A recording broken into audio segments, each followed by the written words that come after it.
La guerre était finie, Berlin était en ruine, Hitler était mort, mais son argent manquait toujours à l'appel. Où sont passés les millions gagnés grâce à Mein Kampf? Qui a transféré les comptes? Qu'est-il advenu des biens de valeur accumulés pendant 12 ans de pouvoir absolu? Rien n'a été déclaré, il n'y avait pas de testament valide, il n'y avait pas d'héritier reconnu. Pendant ce temps, montres, tableaux et documents signés ont commencé à circuler au marché noir. Certains ont été vendus, d'autres sont restés secrets, d'autres ont disparu à jamais. Ce documentaire ne raconte pas comment Hitler s'est enrichi. C'est une enquête approfondie sur ce qu'il est advenu de tout cela par la suite. Car à la chute du Troisième Reich, quelqu'un a conservé ce qui restait. Et voici l'histoire du butin jamais réclamé, de l'argent qui n'a laissé aucune trace, et d'un héritage perdu dont personne n'a officiellement hérité.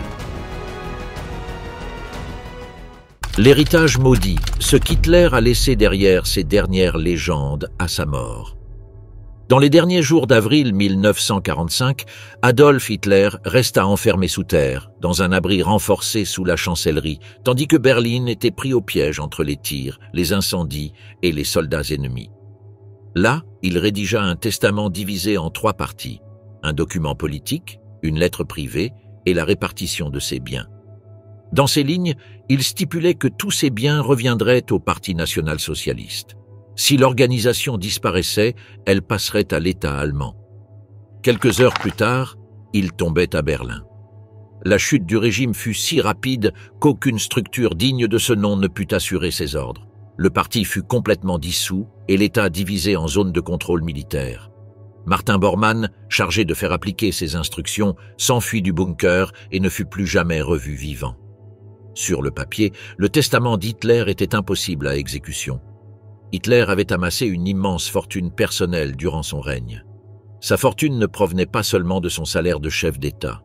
Elle comprenait également les droits d'auteur issus des ventes massives de son livre, des honoraires de conférenciers, les revenus du parti et des dons d'hommes d'affaires et de sympathisants. Une partie de cet argent était distribuée sur des comptes au nom de tiers. On y trouvait également des propriétés, des véhicules, des meubles de valeur et des œuvres d'art volées. Tout cela formait un capital qui, à sa mort, n'avait ni héritier direct ni base légale pour le protéger. Dans les jours qui suivirent sa mort, les forces alliées lancèrent une opération pour localiser et sécuriser les avoirs de hauts responsables nazis. Dans le sud du pays, l'administration militaire américaine ordonna l'examen de tous les dossiers relatifs aux biens personnels d'Hitler. L'appartement de Munich fut saisi par les autorités bavaroises. La maison du Berghof avait été bombardée par l'aviation britannique, puis pillée par les voisins et les soldats. Ce qui restait n'était qu'une ruine. Les objets de valeur non détruits commencèrent à circuler sur des marchés illégaux. En peu de temps, des montres gravées, des portraits, des uniformes, des meubles et même des ustensiles de cuisine provenant du Berghof apparurent lors de ventes aux enchères clandestines. Il ne restait presque rien aux mains des autorités. Le volume considérable de documents détruits sur ordre direct de l'entourage d'Hitler dans les derniers jours rendait impossible de déterminer précisément le montant de ces biens, leur emplacement et leur conservation. Le document rédigé par Hitler le 29 avril indiquait que les biens devaient servir à poursuivre le travail idéologique du parti. Aucune somme, aucun compte, ni aucun actif précis n'était mentionné. Ce flou, conjugué à la disparition de Bormann, rendit son testament nul et non avenu. Les autorités militaires alliées ne reconnurent pas le parti comme une entité juridique valide et l'État allemand fut démantelé. Personne ne pouvait officiellement revendiquer quoi que ce soit.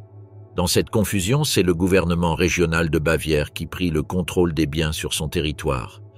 Parmi ceux-ci figurait l'immeuble où Hitler avait vécu à Munich et certains droits d'édition liés à Mein Kampf.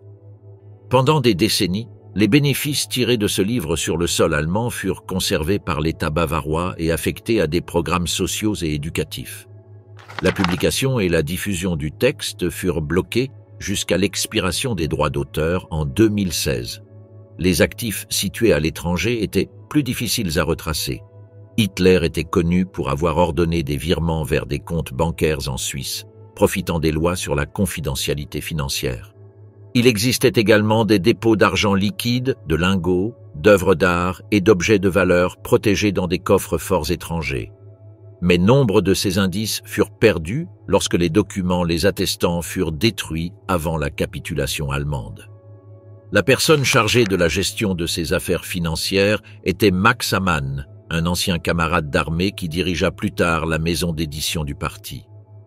Amann gérait les revenus des ventes de livres, les droits d'image, les paiements pour les discours et même les produits imprimés à l'effigie d'Hitler. Une grande partie de ces revenus ne transitait pas par les canaux officiels de l'État.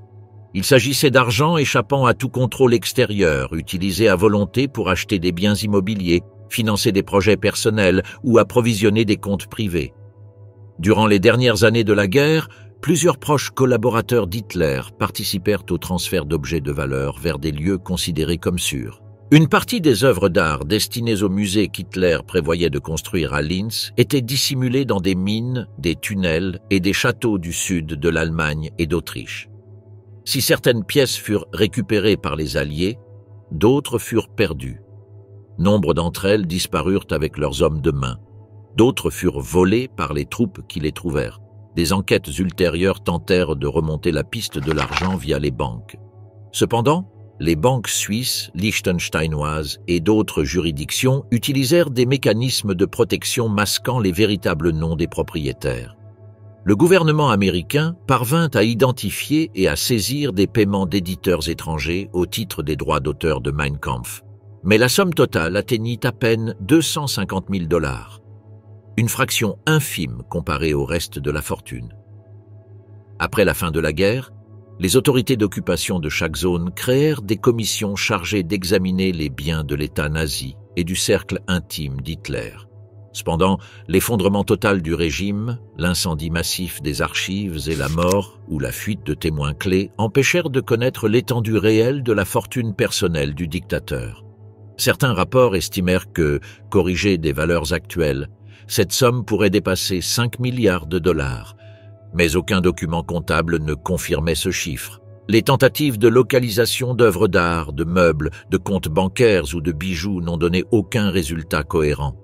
Certaines pièces ont réapparu des décennies plus tard dans des collections privées ou des ventes publiques. D'autres n'ont jamais été retrouvées, et beaucoup d'autres ont changé de main sans laisser de traces. En l'absence de documents légaux signés par des témoins valables, la plupart des biens ont été absorbés par le chaos de l'après-guerre. Hitler ne laissait aucun membre de sa famille proche ayant droit à ces biens. Ses proches vivants n'étaient pas reconnus comme héritiers dans son testament. Ils ne pouvaient pas non plus réclamer de biens aux gouvernements alliés. Cela facilitait aux États où se trouvaient ces propriétés l'appropriation légale de ce qui restait, sans que personne ne puisse contester la décision. L'appartement munichois était utilisé par le gouvernement régional pour des bureaux publics. Certains meubles sont restés dans les archives d'État. Les ruines du Berghof ont été scellées puis démolies. Le nid d'aigle, situé dans une station de montagne, a été transformé en restaurant et centre d'accueil des visiteurs. Aucun objet d'origine n'a été conservé. Tout ce qui appartenait à Hitler a été emporté ou vendu. Jusque-là, la procédure était plus administrative que judiciaire. Il n'y eut aucun procès concernant les biens ni partage entre les parties. Le peu qui fut découvert fut géré par les autorités d'occupation ou transmis au gouvernement bavarois. Contrairement à d'autres dirigeants nazis dont les familles revendiquaient des biens, dans le cas d'Hitler, aucun débat de ce genre n'eut lieu. Sa fortune se dissout au milieu des bombardements, des papiers brûlés et des pillages. Le testament dicté par Hitler en secret fut examiné par les Alliés en divers lieux. La copie remise aux Soviétiques par Heinz Linge, son assistant personnel, correspondait à celle que les Américains avaient récupérée dans les décombres du bunker. Tous deux contenaient la même liste de souhaits, que ces biens servent à perpétuer la pensée du parti et que son image ne devienne pas un objet de culte. Rien dans ces textes n'indiquait de chiffres, d'emplacements ou de codes d'accès précis. Il n'y avait pas d'inventaire. Les autorités soviétiques qui prirent le contrôle du bunker à Berlin cherchèrent des traces d'or, d'argent ou de dossiers cachés. Elles découvrirent des papiers brûlés, des meubles cassés et des pièces vides. Le corps d'Hitler avait été partiellement incinéré, rendant toute inspection difficile. Dans les rapports classifiés, connus des années plus tard sous le nom de « Livre d'Hitler », il était documenté qu'il n'y avait aucune trace de richesse accumulée à l'endroit où il passa ses dernières heures. Les interrogatoires des témoins directs n'ont fourni aucun indice clair. Otto Günsche et Heinz Ling, qui ont accompagné Hitler jusqu'à la fin, ont affirmé qu'ils n'avaient fourni aucune information sur les coffres, les clés ou les plans d'évasion. Selon leurs déclarations, le peu qui n'a pas été détruit est resté visible de tous. Quelques armes, des documents sans valeur pratique et des vêtements personnels. Le reste avait été perdu lors de l'évacuation ou détruit par ses assistants sur ordre direct. Aux États-Unis, le gouvernement a appliqué la loi sur le commerce avec l'ennemi pour saisir tous les biens qu'Hitler avait générés sur le territoire allié. En vertu de cette mesure, près de 255 000 $ de droits d'auteur de Mein Kampf furent saisis, correspondant à des paiements effectués par des éditeurs britanniques et américains. L'argent fut reversé à des fonds d'aide aux réfugiés. C'était l'une des rares sommes documentées pouvant être directement liées à Hitler, et elle finit entre les mains de l'État. En Allemagne, l'administration bavaroise contrôla les droits d'auteur du livre de 1945 à 2016. Durant cette période, le texte fut censuré et sa diffusion interdite. Les bénéfices générés grâce à des autorisations spéciales furent reversés à des activités éducatives et universitaires. Aucun versement ne fut effectué à un héritier. Les biens restants, notamment des terres, des maisons et des articles de luxe, furent acquis par l'État sans procès. En pratique, la succession d'Hitler se retrouva sans ayant droit légitime. Sa famille, dispersée et disloquée, ne figurait parmi les bénéficiaires d'aucun document. Et aucun autre membre du parti n'avait le pouvoir légal d'exécuter son testament, l'organisation ayant été dissoute et déclarée illégale par les Alliés. Durant les années 1950, les puissances occidentales ont dissimulé le peu d'informations qu'elles ont pu obtenir sur son patrimoine. On savait qu'il avait eu des contacts avec des banques suisses et qu'une partie de l'argent provenant de ventes de livres et de dons privés avait quitté l'Allemagne. Mais les transferts, effectués en espèces ou par l'intermédiaire de sociétés écrans, étaient impossibles à retracer sans la collaboration des institutions financières concernées. Cette collaboration n'a jamais eu lieu. Des enquêtes plus approfondies ont débuté dans les années 1990 avec la publication de dossiers déclassifiés et la pression internationale exercée sur les banques européennes pour qu'elles révèlent des comptes liés au régime nazi. Malgré cela, aucune somme attribuée directement à Hitler n'a été récupérée. Les institutions qui géraient des comptes sous des noms cryptés ont affirmé que les documents avaient été supprimés pendant la guerre ou peu après. Les historiens qui ont tenté de calculer la valeur totale de sa fortune arrivent à des estimations très variables. Certains évoquent des chiffres qui dépasseraient les 5 milliards de dollars actuels. Mais sans documents, ces chiffres ne sont pas corroborés. Ce qui est clair, c'est qu'Hitler vivait dans le luxe, financé par l'argent du parti, l'État et des contributions privées. Ces fonds n'étaient soumis à aucun audit et étaient gérés comme sa trésorerie personnelle. Le Berghof, sa résidence la plus célèbre, avait été rénové avec les fonds du parti. Les œuvres d'art qui le décoraient étaient pour la plupart des pièces confisquées à des collectionneurs juifs ou acquises à des prix forcés. Le mobilier, la vaisselle, les véhicules et le personnel qui le servait étaient payés avec des fonds qui n'étaient jamais déclarés publiquement. Tout cela disparut quelques semaines après sa mort. Les effets personnels d'Hitler furent dispersés à travers l'Europe et l'Amérique. Un téléphone rouge portant son nom fut vendu aux enchères pour plus de 200 000 $. Un pistolet incrusté d'or fut vendu plusieurs millions. Le globe terrestre de son bureau fut acquis par des collectionneurs. Aucune de ces pièces ne faisait l'objet d'un litige successoral. Toutes furent sorties clandestinement du pays par des soldats, des visiteurs ou des pillards qui les emportèrent comme souvenirs. Certains biens de grande valeur historique et artistique furent récupérés et restitués à des musées ou à des familles concernées.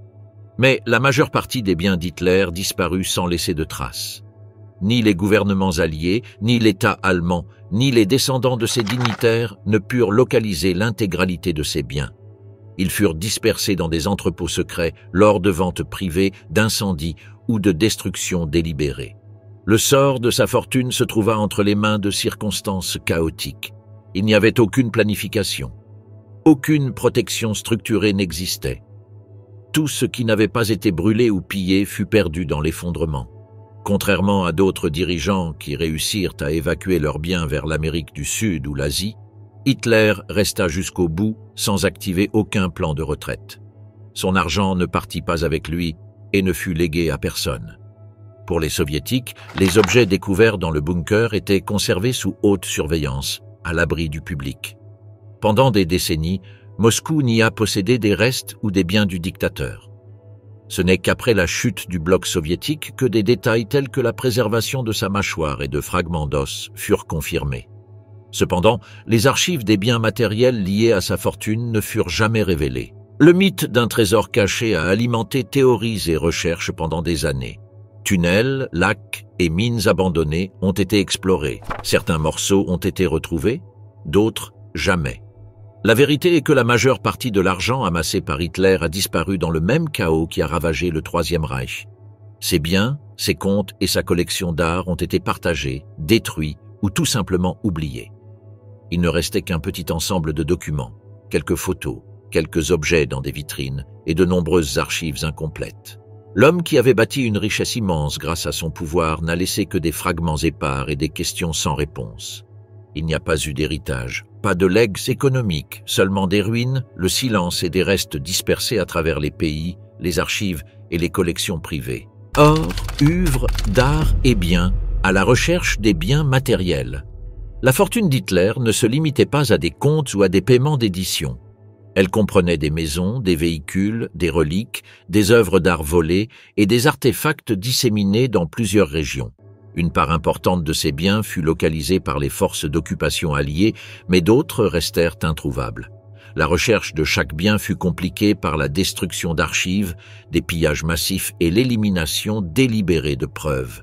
L'un des premiers sites perquisitionnés fut l'appartement munichois d'Hitler. Le lieu fut confisqué par l'État bavarois et transformé en bureau public. Il y avait vécu avant de devenir chancelier. Meubles, tableaux, documents et ornements furent emportés. Certaines pièces furent entreposées par les nouvelles autorités. D'autres disparurent sans laisser de traces. Aucun inventaire complet ne fut dressé avant le déménagement. Un autre site clé était le Berghof, sa résidence privée dans les Alpes bavaroises. Il avait acheté la propriété en 1928 et l'avait agrandi grâce à l'argent du parti après son arrivée au pouvoir. Il comprenait des chambres, des terrasses, un bunker souterrain, des jardins et des salles de réception.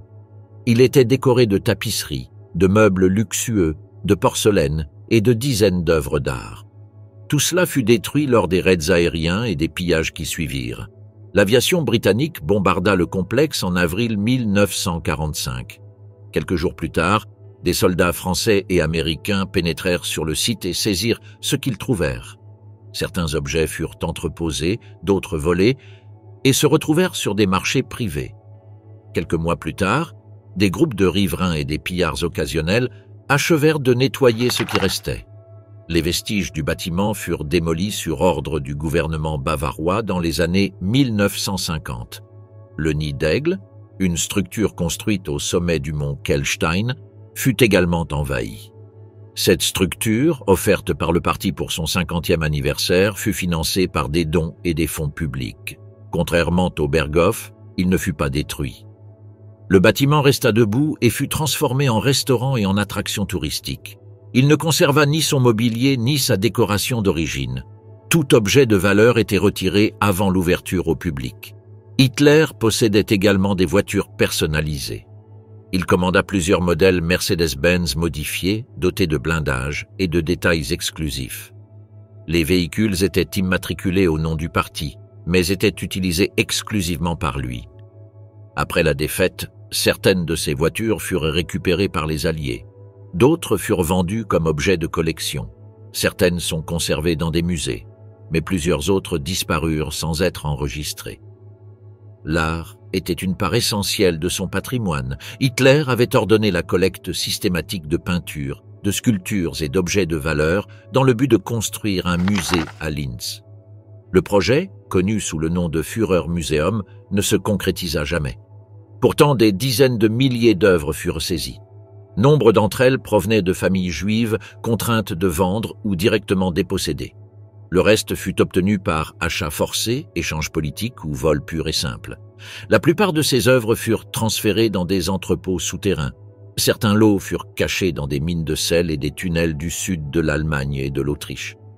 Les forces américaines, progressant vers l'Est, découvrirent plusieurs de ces cachettes. Les opérations de récupération des pièces furent menées par des unités spéciales. Certaines furent restituées à leurs propriétaires d'origine. D'autres passèrent aux mains du gouvernement allié, mais une part considérable ne fut jamais retrouvée. Le pillage était géré par des agents spécialisés. Hitler déléguait ces tâches à des responsables du parti et à des fonctionnaires de confiance. Ceux-ci sélectionnaient les pièces, organisaient les transferts et documentaient les acquisitions. Ce système visait à consolider une collection personnelle qui renforcerait son image de leader culturel. Les pièces sélectionnées étaient évaluées selon ses préférences artistiques. Il rejetait l'art moderne et privilégiait les styles classiques, les paysages, les portraits et les scènes historiques. Dans certains cas, les propriétaires étaient contraints de signer des documents de remise des œuvres en échange de sommes symboliques. Dans d'autres, ils en étaient purement et simplement dépossédés. À plusieurs reprises, des objets furent dérobés directement dans les musées des territoires occupés. Des œuvres protégées dans des abris de guerre furent également saisies. Tout cela faisait partie du butin artistique accumulé lors de l'expansion allemande en Europe. Après la capitulation, les troupes alliées retrouvèrent une partie de cette collection. Les archives récupérées contenaient des listes, des photographies et des dossiers qui permirent d'en identifier l'origine. Cependant, de nombreuses pièces ne se trouvaient pas à leur emplacement prévu. Elles avaient été déplacées, volées ou détruites. L'absence de contrôle durant les derniers jours du conflit empêcha leur récupération complète. Certaines œuvres réapparurent des décennies plus tard, entre les mains de particuliers ou de galeries. La Commission des monuments Maine pour la propriété, créée par les États-Unis, coordonna les efforts de sauvetage et de restitution des œuvres d'art volées. Elle parvint à récupérer une part importante des collections d'Hitler, de Göring et d'autres dirigeants du régime. Cependant, elle ne put retracer tous les envois. Des objets plus petits, tels que des horloges, des livres signés, des sculptures mineures et des pièces de porcelaine, furent dispersés sans laisser de traces. Outre les œuvres d'art, Hitler accumulait des meubles, des tapisseries, de la vaisselle, des tapis, des instruments de musique, des armes décoratives et des objets de luxe utilisés dans ses résidences et ses bureaux. Tous furent achetés avec les fonds du parti ou acquis par l'intermédiaire d'entreprises d'État. Ils ne furent pas enregistrés comme biens personnels. Par conséquent, au moment de l'effondrement, aucun document légal n'indiquait leur propriété officielle. Nombre de ces objets furent confisqués comme trophées par les soldats alliés. Certains furent offerts à de hauts fonctionnaires. D'autres furent vendus au marché noir par des collectionneurs. Il arriva également que des pièces disparaissent des entrepôts publics sans laisser de traces. L'absence d'inventaire fiable empêcha l'établissement d'une liste complète de ce qui existait avant la chute du régime.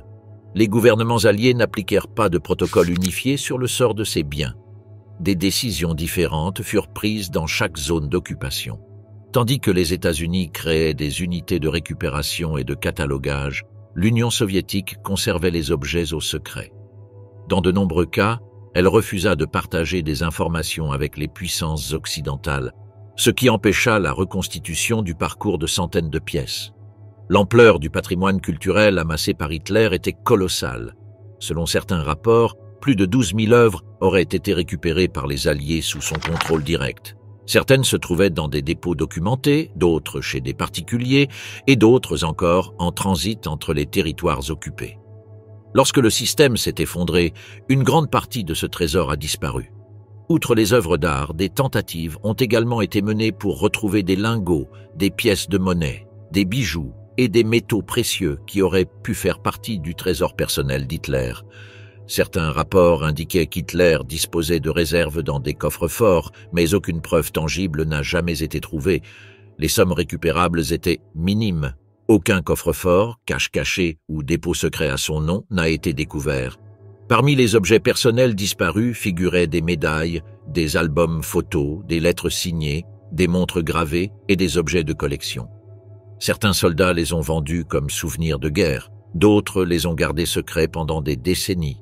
Plusieurs ont réapparu lors de ventes aux enchères internationales sans documents confirmant leur origine. La difficulté à retracer leur authenticité a compliqué leur récupération légale.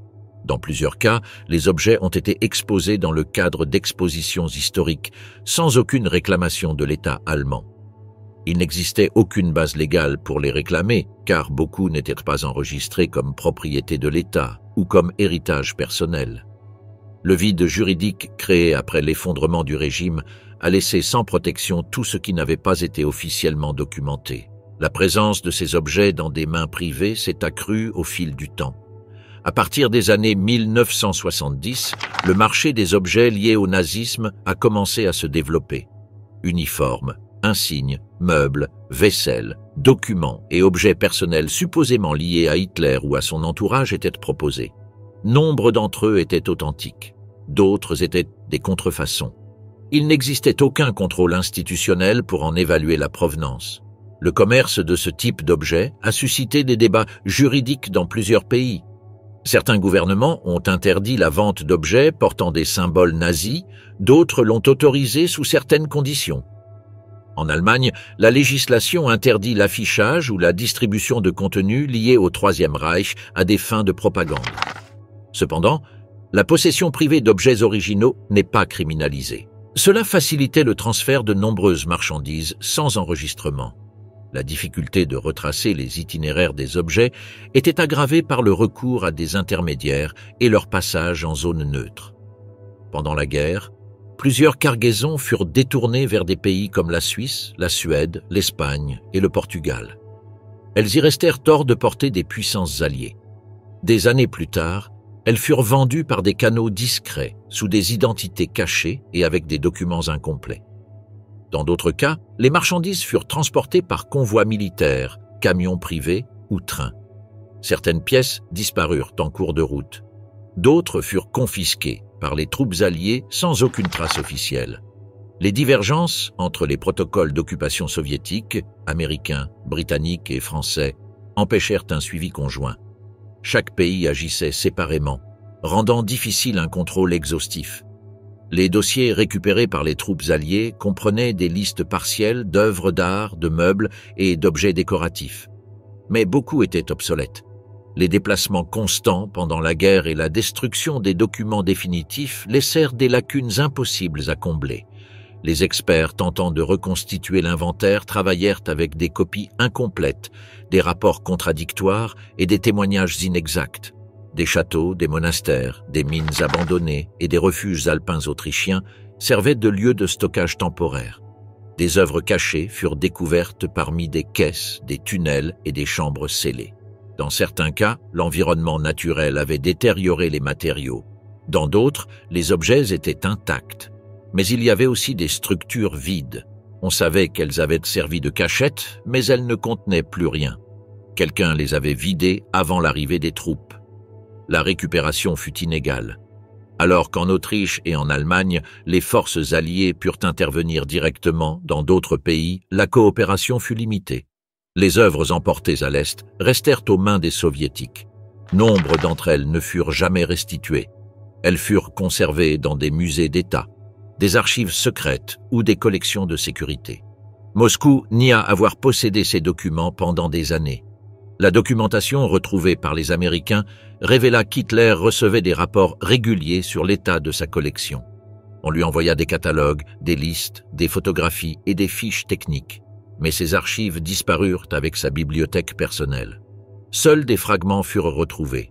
Les pièces les plus précieuses avaient été emportées avant que les troupes n'atteignent les lieux de stockage. Au cours de l'enquête, plusieurs responsables de la gestion logistique des biens furent identifiés. Certains furent arrêtés, d'autres disparurent. Les témoignages recueillis lors du procès de Nuremberg et les interrogatoires ultérieurs permirent de retracer certains itinéraires de transport. Mais ils ne suffirent pas à reconstituer l'itinéraire complet. Les pièces restées aux mains de l'État furent classées, certaines furent confiées à des musées, d'autres restèrent dans des réserves officielles. Dans des cas exceptionnels, les gouvernements tentèrent de restituer des œuvres à leurs propriétaires d'origine ou à leurs héritiers. Mais le manque de preuves et la complexité juridique des procédures firent échouer de nombreuses restitutions. L'affaire des œuvres d'art volées devint l'un des aspects les plus visibles de la trace physique de la fortune d'Hitler.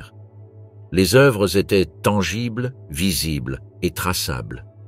Mais elles étaient également protégées par le silence institutionnel, l'absence de registre et la passivité de plusieurs États.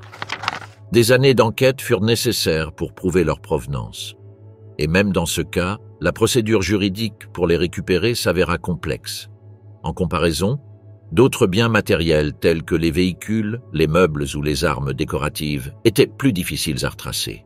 Elles changeaient rapidement de main, quittaient le pays dans des valises, étaient vendues comme souvenirs ou échangées entre soldats.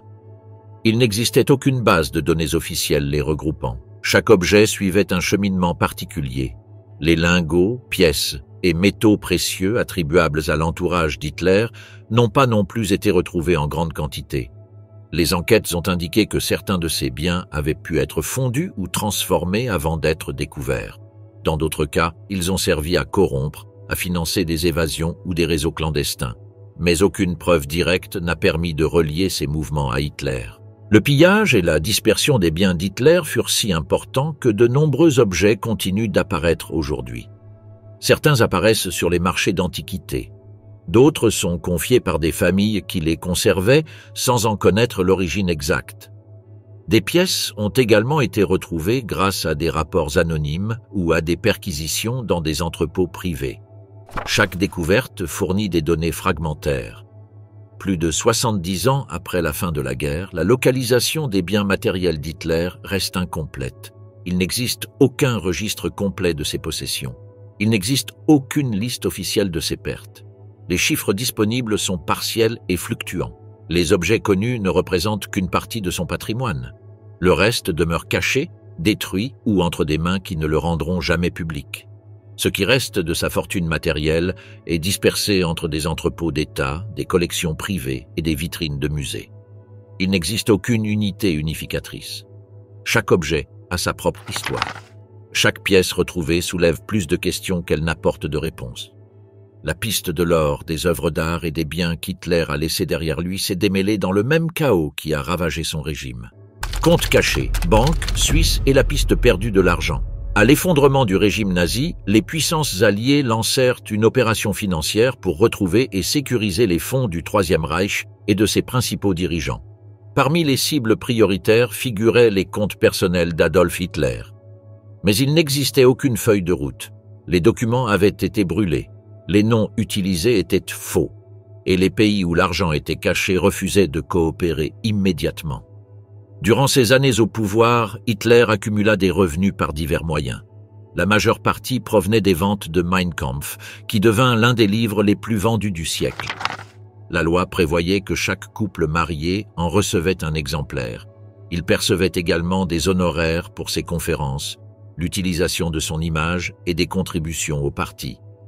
Mais l'argent n'était pas conservé sur des comptes officiels.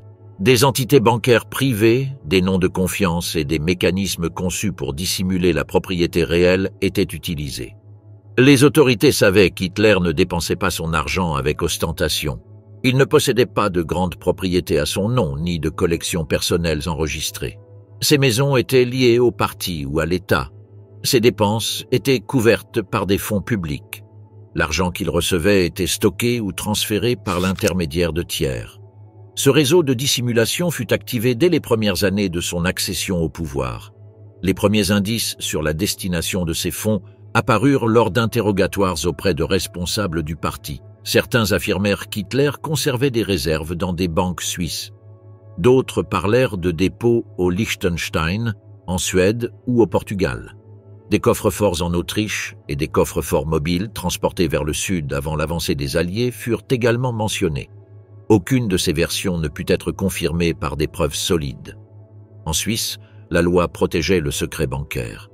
Les banques n'étaient pas tenues de révéler le contenu des comptes ni les noms des titulaires. Même après l'effondrement du régime, les directeurs de banque gardèrent le silence. Les autorités alliées sollicitèrent leur coopération mais n'eurent pas accès aux données.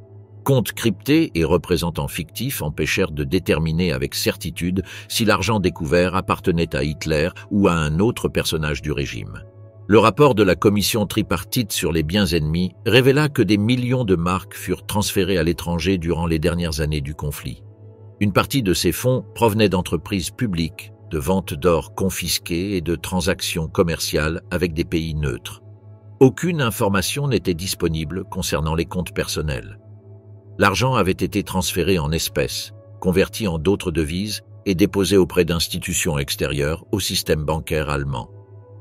Les opérations étaient organisées par des responsables du parti chargé des affaires économiques. Ils utilisaient les ambassades, les consulats et les contacts dans des entreprises privées pour acheminer l'argent. Certains envois comprenaient des bijoux, de l'or, des lingots et des devises fortes. Ils étaient transportés dans des véhicules militaires, des valises diplomatiques ou des trains sous surveillance. Certains ont été interceptés, d'autres ont disparu. Les enquêtes ont révélé que l'argent servait également à financer des itinéraires de fuite.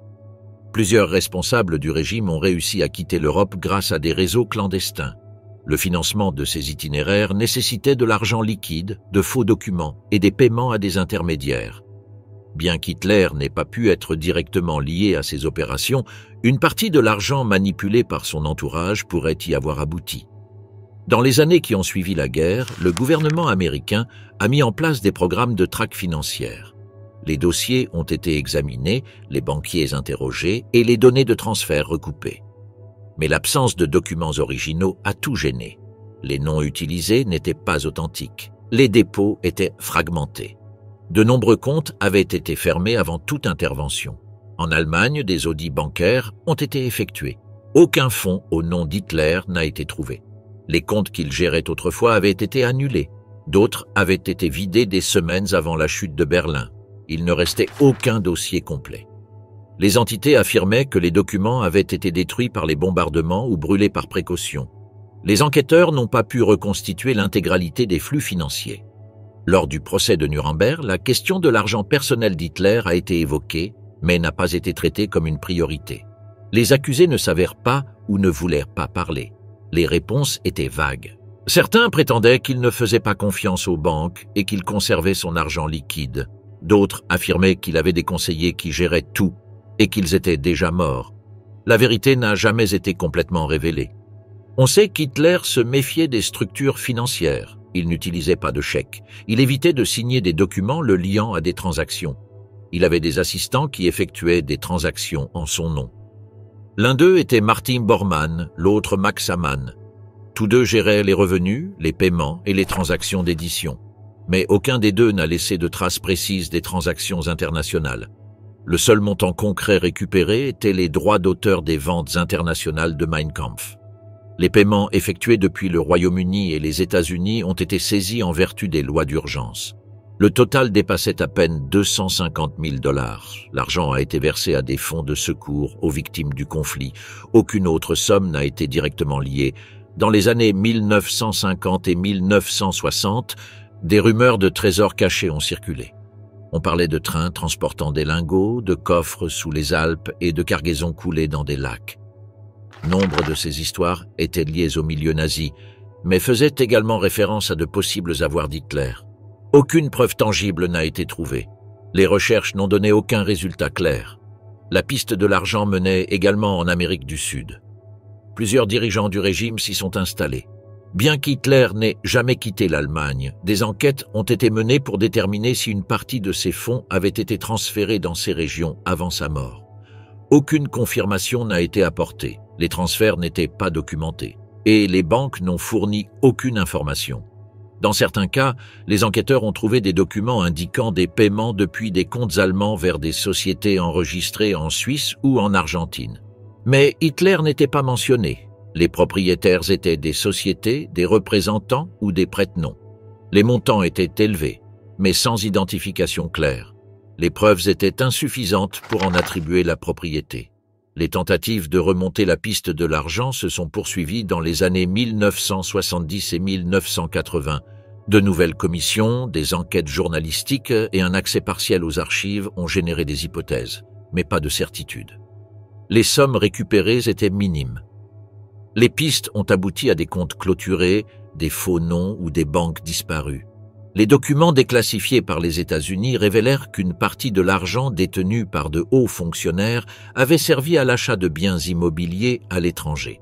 Rien ne prouvait qu'Hitler en ait fait autant. Il n'existait pas non plus de traces d'achats immobiliers effectués à son nom hors d'Allemagne.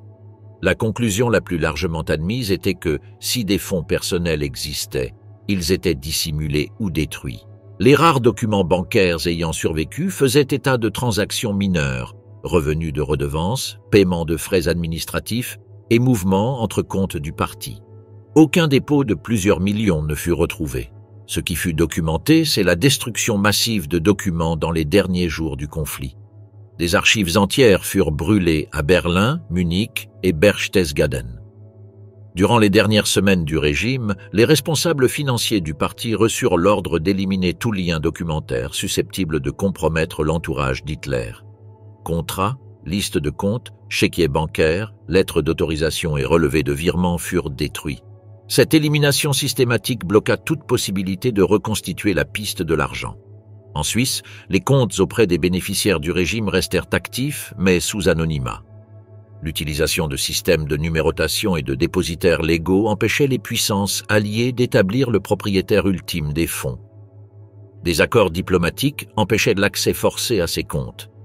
Les demandes envoyées par les États-Unis et le Royaume-Uni n'ont pas reçu de réponse concrète. Les banques ont revendiqué leur neutralité et la protection de leurs clients. Certaines enquêtes ont révélé que des fonds liés au parti nazi avaient été convertis en francs suisses, en livres sterling et en dollars. Ils étaient ensuite transférés vers d'autres pays pour éviter les blocus. Les petites sommes circulaient en espèces. Les sommes plus importantes transitaient par des sociétés enregistrées dans des pays sans traité d'extradition. Cette chaîne de transfert brouillait l'origine. Au point final, il était impossible de relier le transfert à son propriétaire initial. Le système était conçu pour dissimuler l'identité finale. Chaque transaction passait par plusieurs filtres. Des avocats, des notaires, des représentants légaux et des sociétés sans activité réelle étaient utilisés. Le réseau permettait de transférer des millions sans laisser de traces visibles. Cette architecture financière était utilisée par les dirigeants du régime. Il était impossible de prouver qu'Hitler l'avait utilisée directement, mais elle faisait partie de la même structure de pouvoir. Parmi les noms apparus comme de possibles gestionnaires de l'argent d'Hitler figuraient Martin Bormann et Max Amann. Le premier disparut lors de la chute de Berlin. Le second fut capturé et condamné. Aucun des deux ne fournit d'informations utiles sur les comptes. Amann ne parla que des revenus de publication. Il affirma les gérer séparément et qu'une grande partie avait été utilisée à des fins politiques. Il ne disposait d'aucun document à présenter. La dissimulation ne se limitait pas à l'Europe. Les circuits d'évasion financière incluaient des destinations en Amérique du Sud, au Moyen-Orient et en Asie. Des structures furent mises en place pour transférer des capitaux via des consulats, des réseaux diplomatiques et des sociétés écrans. Certaines furent utilisées par des nazis en fuite. D'autres restèrent actives pendant des années sans être contrôlées. Mais rien ne prouvait que ces canaux transportaient directement des fonds d'Hitler.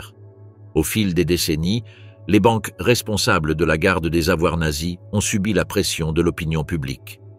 Dans les années 1990, plusieurs banques suisses ont accepté de remettre des listes partielles de comptes gelés. Des noms liés à des responsables du régime ont été retrouvés, mais aucun lien avéré avec Hitler n'a été révélé. Les soldes étaient variables. Certains comptes avaient été fermés des décennies auparavant. Des documents déclassifiés par les États-Unis faisaient état de transactions financières liées à des sociétés écrans, des achats d'obligations, des acquisitions de devises étrangères et des paiements effectués par l'intermédiaire de sociétés situées en Suisse, en Espagne et en Argentine ont été détectés. La difficulté était de prouver qui se cachait derrière chaque nom, sans signature, sans papier, sans témoin vivant. Il était impossible d'attribuer l'argent à Hitler. L'absence de structure juridique reconnue après la guerre rendait impossible la réclamation de ces fonds. Hitler n'a laissé aucun héritier officiel. Son testament ne comportait aucune instruction détaillée concernant l'argent. Les institutions du parti ont été dissoutes. Aucune entité juridique ne pouvait réclamer l'argent en son nom. Par conséquent, les banques n'avaient personne à qui restituer les soldes, s'ils existaient. Dans plusieurs pays, les soldes non réclamés ont été absorbés par l'État ou gelés indéfiniment. Certains restent sur des comptes inactifs, protégés par l'anonymat. D'autres ont été transférés vers des comptes de réserve. Il est possible qu'une partie de la fortune personnelle d'Hitler soit restée sur des comptes non identifiés, mais il n'existe aucun moyen de le vérifier avec certitude. Le système financier utilisé par le régime était conçu pour survivre à l'effondrement. Sociétés écrans, transporteurs de confiance et transactions transfrontalières permettait de dissimuler de l'argent même en l'absence de structure étatique. Ce réseau est resté actif après 1945, géré par des personnes échappant à toute surveillance directe. Sans nom clair ni documents légaux, l'argent n'a pu être récupéré. Des enquêtes universitaires et journalistiques ultérieures ont confirmé que si Hitler avait réussi à dissimuler une partie de sa fortune, il l'avait fait par l'intermédiaire de tiers. Il n'existe aucune preuve directe. Seules des hypothèses fondées sur des transactions similaires effectuées par d'autres membres du régime sont avancées. Le manque de documentation nous empêche d'aller au-delà des spéculations. Ces dernières décennies, des efforts ont été déployés pour numériser et centraliser les données financières de l'époque nazie. Mais les résultats ont été limités. De nombreuses entités ont disparu. D'autres ont été absorbées par de nouvelles banques. Et les archives internes n'ont pas survécu. Chaque fil conducteur aboutit à un angle mort. L'absence de continuité documentaire empêche d'établir une ligne complète de l'origine à la destination finale de l'argent. Hitler évitait l'utilisation directe d'instruments financiers. Il ne signait pas de contrat. Il n'était pas mentionné comme bénéficiaire. Il n'utilisait pas de compte à son nom. Toute sa structure de gestion financière était gérée par des assistants. Par conséquent, à sa mort, le système s'est effondré. Sans sa signature, sans ses paroles, sans ses ordres, l'argent a cessé de circuler. Ce qui restait a été dispersé ou détruit. Les recherches organisées par les gouvernements et des commissions indépendantes n'ont pas permis de découvrir de dépôts importants. Les sommes récupérées ne dépassèrent pas quelques centaines de milliers de dollars, loin de ce que l'on estimait avoir accumulé de son vivant.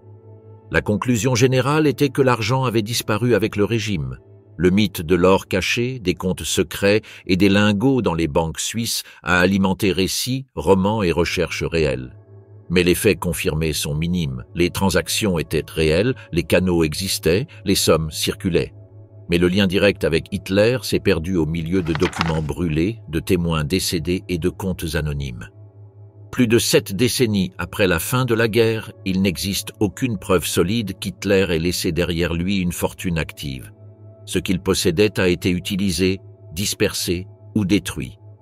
Les comptes existants sont restés sans réclamation. Les banques n'ont pas révélé leurs propriétaires. Les gouvernements n'ont pas prouvé leur propriété. Et les traces qui subsistent ne sont que des fragments. L'image finale est celle d'un système qui s'est dissous discrètement, de l'argent qui circulait sans laisser de traces, et d'un personnage central qui a disparu sans laisser d'héritage financier clair. Ce qui avait été accumulé s'est perdu dans des coffres verrouillés, des murs vides et des noms qui n'existent plus dans aucune base de données. L'argent, comme le régime, a laissé plus de questions que de réponses. Le butin de l'édition, l'argent laissé derrière Mein Kampf. Le livre Mein Kampf fut le pilier économique qui soutint les finances personnelles d'Adolf Hitler dès sa publication. Écrit en prison en 1924 et publié un an plus tard, le texte ne connut pas de grandes ventes au début. Mais après son arrivée au pouvoir en 1933, la situation changea. Le régime en rendit la lecture obligatoire. Chaque couple marié en reçut un exemplaire en cadeau de l'État. Chaque fonctionnaire était tenu d'en posséder un. Chaque école l'incluait dans sa bibliothèque. La maison d'édition Franz Eher Nachfolger était chargée de son impression.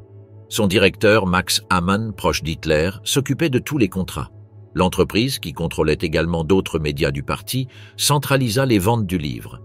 Elle était chargée non seulement de l'impression et de la distribution, mais aussi de la collecte des droits d'auteur, du réinvestissement et des paiements. Il s'agissait d'une structure verticale, sans contrôle externe. Les chiffres augmentèrent d'année en année. En 1933, plus d'1 million d'exemplaires furent vendus. En 1940, le chiffre dépassait les 6 millions. Les éditions variaient en taille, qualité et prix. Il y avait des éditions de luxe avec reliure spéciale, des éditions scolaires, des exemplaires avec dédicaces officielles et des tirages standards. Tout générait des revenus. Les bénéfices n'étaient pas reversés à l'État. Ils s'accumulaient au nom d'Hitler, même si aucun document portant sa signature directe n'apparaissait. Le calcul du revenu total varie selon la source. Certaines études estiment que pendant la décennie du pouvoir nazi, Mein Kampf a généré des sommes équivalent à plus de 10 millions de marks. Cet argent n'était ni audité, ni soumis aux contrôles fiscaux.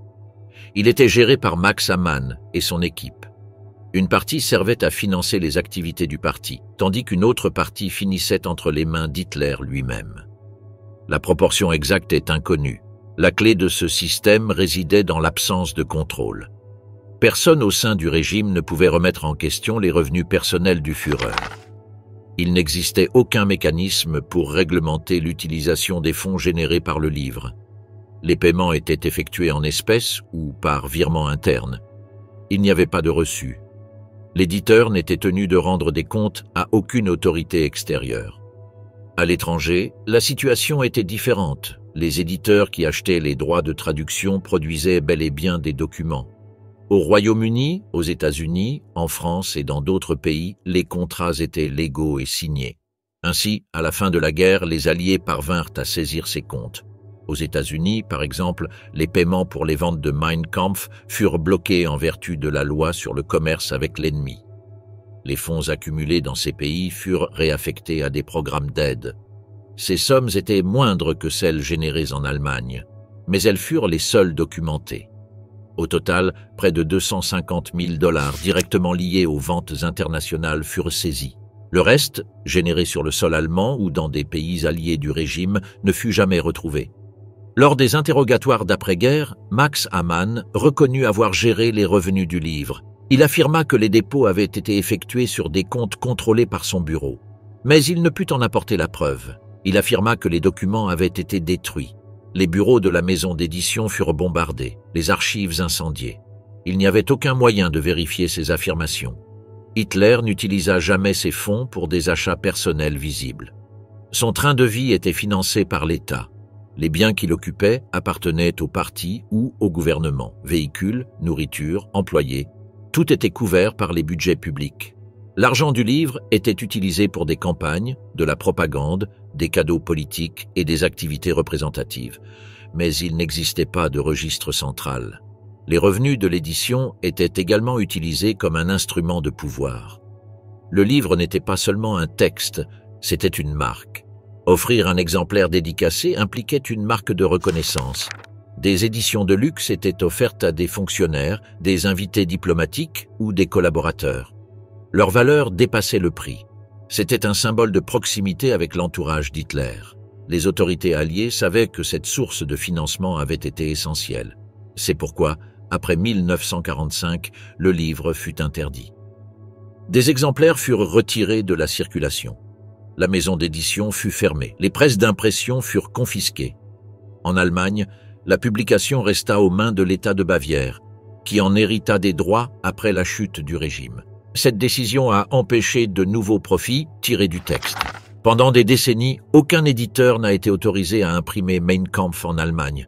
L'interdiction est restée en vigueur jusqu'en 2016, date à laquelle le droit d'auteur a expiré et le livre est tombé dans le domaine public.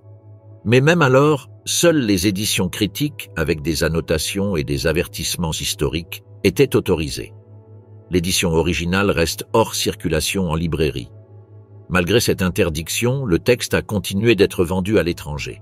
Dans plusieurs pays, la loi n'a pas empêché sa distribution. Il était proposé dans des librairies spécialisées, sur des foires et sur des sites de vente en ligne. Certains gouvernements ont tenté de bloquer les ventes, sans succès. Le livre a continué de générer des revenus, mais plus pour Hitler ni pour son entourage.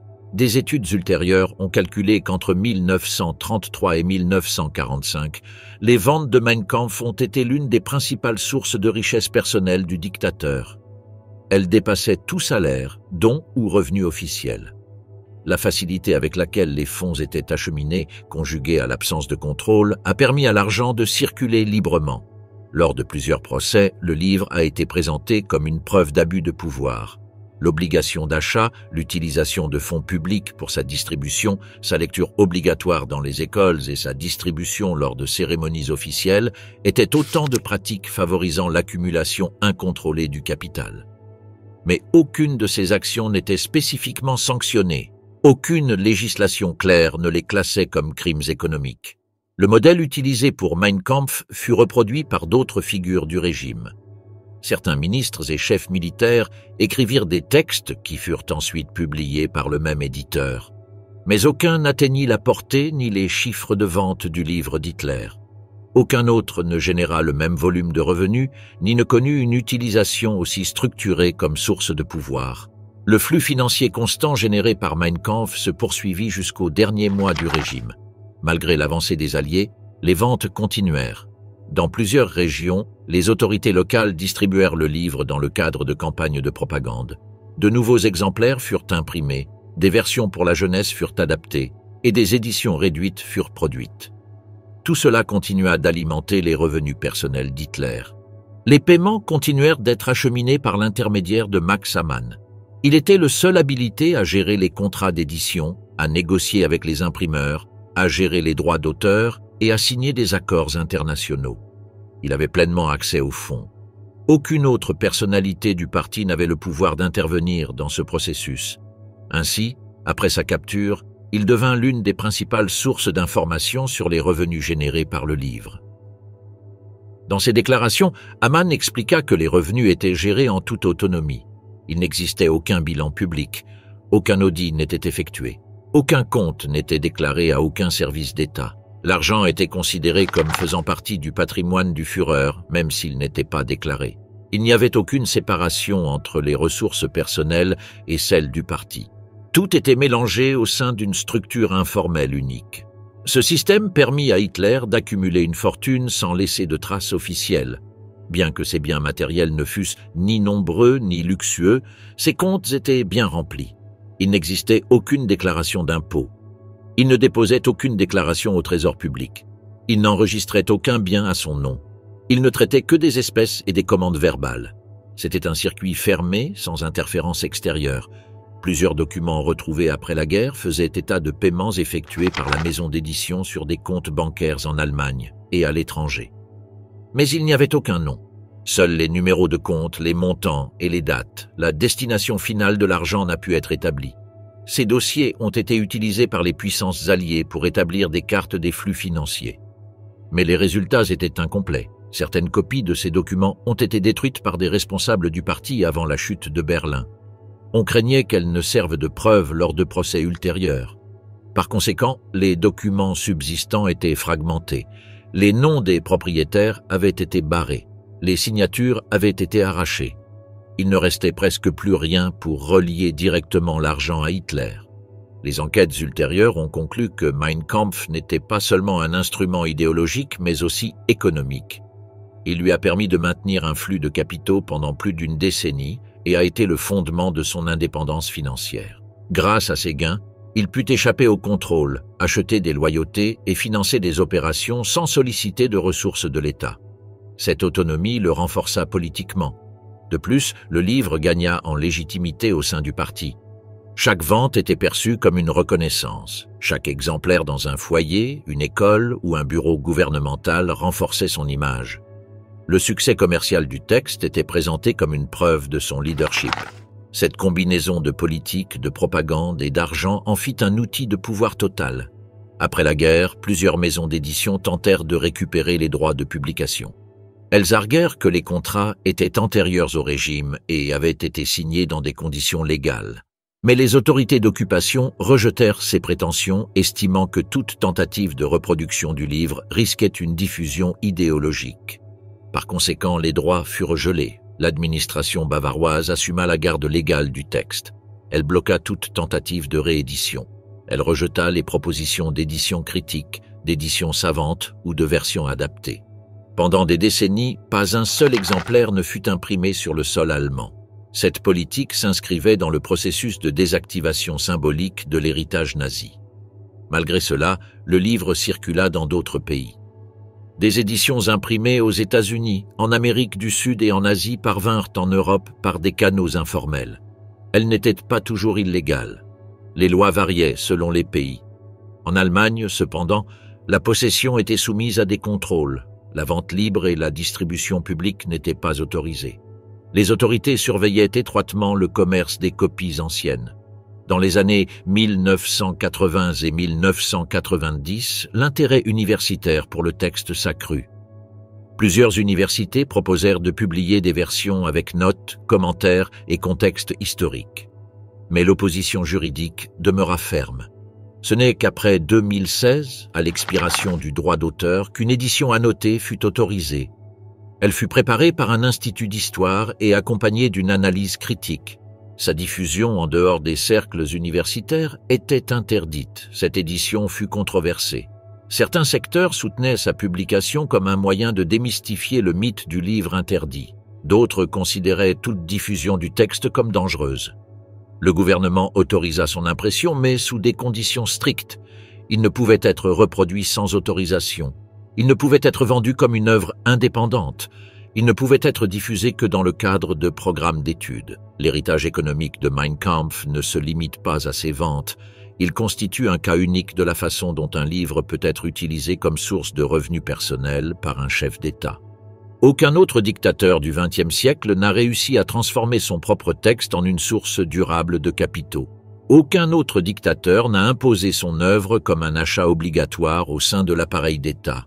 Ce cas démontre également la faiblesse des contrôles financiers dans les dictatures. L'argent circulait sans contrôle. Il n'y avait aucune limite. Il n'y avait aucune séparation entre les comptes publics et privés. Tout restait entre les mains d'un cercle restreint. Le système permettait le détournement de fonds sans laisser de traces. Et lorsqu'il s'est effondré, aucune documentation ne subsistait pour reconstituer le parcours. Les chercheurs s'accordent à dire qu'une grande partie de l'argent généré par Mein Kampf a été perdue. Il a été utilisé, dépensé ou détourné dans des transactions jamais documentées. Ce qui restait a été saisi, détruit ou dispersé. Il n'existe aucun compte actif, aucun dépôt bloqué. Seuls subsistent des fragments de documents, des copies volantes et des déclarations partielles. Le livre qui constituait le fondement idéologique du régime était également le fondement financier de son dirigeant. Cette double fonction le rendait unique. Grâce à ces pages, Hitler parvint à générer du pouvoir, à bâtir son image et à accumuler des fonds. Après la chute du régime, le texte continua d'exister, mais l'argent qu'il générait disparut parmi les archives brûlées, les comptes clos et les structures démantelées. Le partage final, à qui est distribué ce qui restait? À la fin de la guerre, les biens d'Hitler subirent des destins divers. Certains furent confisqués par les troupes alliées comme butin de guerre. D'autres restèrent sous le contrôle des autorités militaires. Une partie fut réclamée par le nouveau gouvernement allemand, mais il n'y eut ni inventaire officiel, ni testament clair, ni héritiers légaux reconnus. Le dernier document signé par Hitler avant sa mort comportait des dispositions concernant ses biens personnels. Il confie à Martin Bormann le soin d'exécuter ses volontés. Il désigna quelques destinataires. Mais la chute du régime empêcha l'exécution de ses instructions. Bormann mourut ou disparut. Personne ne prit la relève. Les biens les plus connus furent saisis par les forces d'occupation. La maison Berghoff, les abris, les bureaux du parti et les appartements munichois furent placés sous surveillance. Ce qui ne fut pas détruit par les bombardements ou les pillages fut scellé par les Alliés. Les objets de valeur furent emportés. Les effets personnels furent entreposés. Dans le bunker berlinois où il passa ses derniers jours, peu d'objets de valeur furent retrouvés. La plupart avaient déjà été emportés. Seuls subsistaient des meubles, des uniformes usagés, des documents épars et des restes calcinés. Les troupes soviétiques s'emparèrent de ce qu'elles trouvèrent. Certaines pièces furent entreposées, d'autres furent utilisées comme preuve lors des interrogatoires. Les soviétiques conservèrent ces objets dans des entrepôts spéciaux. Plusieurs d'entre eux furent emmenés à Moscou. L'accès au public était interdit. Seuls quelques enquêteurs du Kremlin savaient ce qui avait été collecté. Le matériel était classifié. Les pièces à contenu symbolique furent cachées. Aucune photographie ne fut diffusée. Aucun communiqué ne fut publié. Tout resta secret. Dans la zone d'occupation occidentale, les forces américaines, britanniques et françaises découvrirent également des objets. Nombre d'entre eux furent renvoyés dans leur pays. Certains furent exposés dans des musées, d'autres furent conservés comme documents historiques. On y trouvait des tableaux, des armes, des meubles, des albums photos et des lettres. Dans certains cas, ils furent vendus comme surplus militaires. Après la création de la République fédérale, les autorités allemandes demandèrent la restitution de certains biens, mais elles ne fournirent aucune preuve de propriété. Dans la plupart des cas, les objets n'étaient plus disponibles. Ils avaient été donnés à des collections privées, détruits ou perdus. Il n'existait aucune base légale pour les récupérer. Quant à l'argent, aucun compte actif au nom d'Hitler n'a été trouvé. Les banques consultées n'avaient aucune trace. Les dépôts potentiels avaient été annulés. Les sommes bloquées à l'étranger étaient utilisées par les gouvernements alliés. Il n'y a eu aucun transfert de retour, pas plus qu'aucune indemnisation. Les redevances internationales de Mein Kampf ont été réorientées vers des fonds d'aide. Aucun pourcentage n'a été attribué aux proches. Les personnalités de l'Ancien Régime n'ont pas été autorisées à accéder à ces ressources. Le livre a continué à générer des revenus, mais plus pour Hitler ni pour son entourage. Cette voie de financement a été définitivement fermée.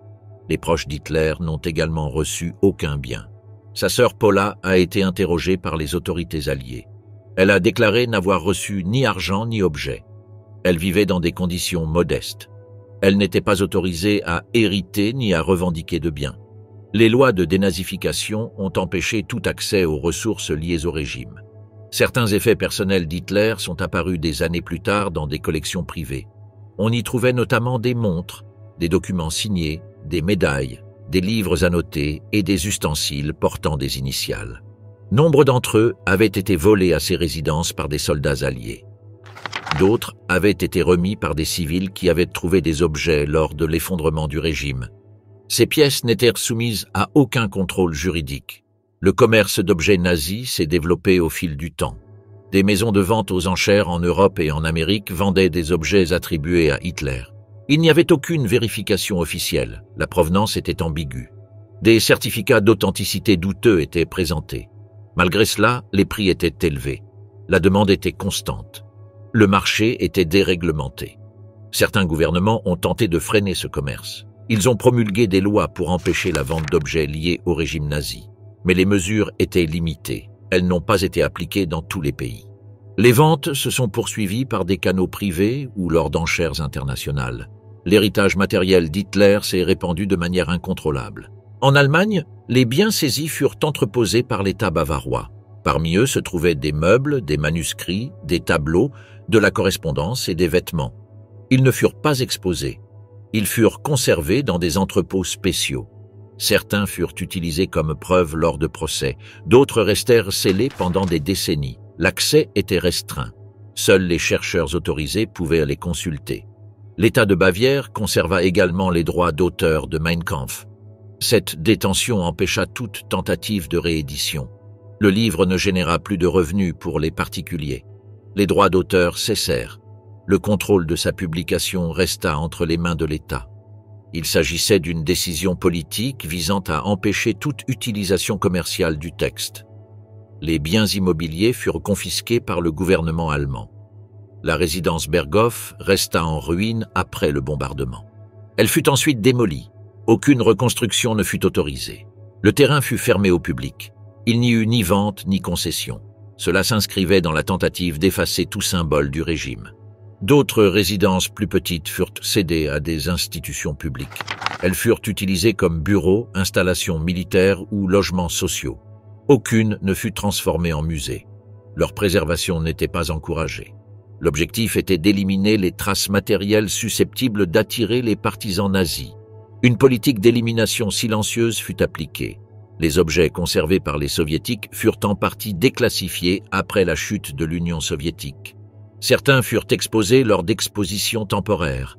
Parmi eux figuraient des vestiges de l'uniforme d'Hitler, des fragments du canapé du bunker et des pièces dentaires. Leur authenticité fut contestée. Les autorités russes confirmèrent leur origine. Leur rapatriement fut interdit. La clôture du chapitre financier et matériel d'Hitler ne fut pas formellement actée. Aucun testament ne fut rédigé. Il n'y eut aucune distribution légale, seulement dispersion, confiscation, destruction ou silence. Ce qui subsista fut fragmenté, sans archives complètes, un héritage qui s'évapora avec la chute du régime.